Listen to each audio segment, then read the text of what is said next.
Ардчилсан намын үндэсний бодлогын хорооны 69-р хуралдаан болж намын ерөнхий нарийн бичгийн даргаар баяр зохитыг сонголоо. Санал хураалтад 338 гишүүн оролцсноос 224 дэмжиж 66% саналаар түүнийг сонгожээ. Тэрээр энэ ажлыг нэр төртэй хийн. Намын улс төрийн зөвлөлийн 31-ийг нэгдсэн зохион байгуулалтад оруулж бүх фракцтай гар нийлж ажиллана гэжээ. Мөн намынхаа гишүүн 1980-аас 2000 оны залуустай түлхүү ажиллана.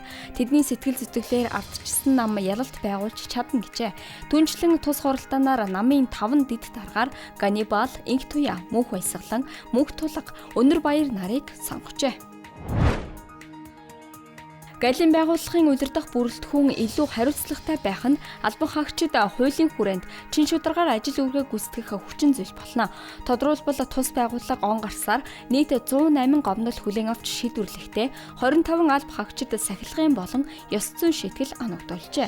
Үүнээс 6 алба хаагч нь удирдах албан тушаалтан байсан бөгөөд 20 алба хаагчид хамаарах гомдлыг хянан шалгах ажиллагаа үргэлжилж байна.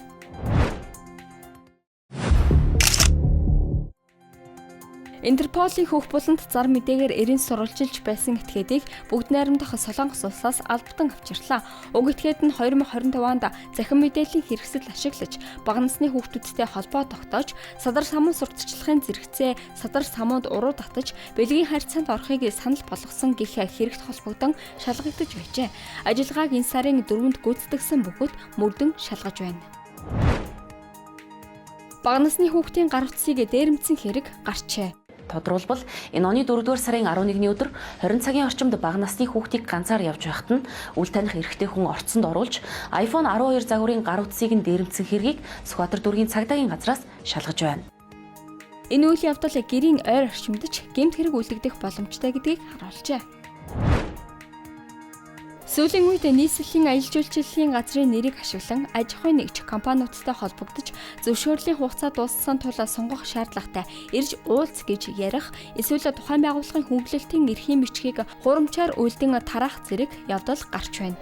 Иймд ловер залилангийн шинжтэй дуудлага мэдээлэлээс сэргийлж сэрэмжтэй байхыг анхааруулж байна.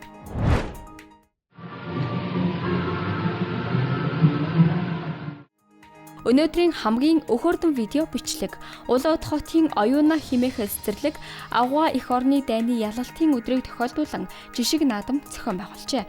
Багчуудыг эцэргийн төрлөөр хувааж ерөнхий командлагчийг машинд суулгав. Тэрээр тушаал өгч цэцэрлэгийн талбайд ёслолын жагсаал эхэллээ. Улаан талбайд болдог ёслолын жагсаалтай маш төстэй боловч бүх талаараа бяцхан хувилбар ийхүү бий болжээ. Ice Globe-ийн цөөн хорон мэдээ байлаа. Ажлыг амжилт хүсье.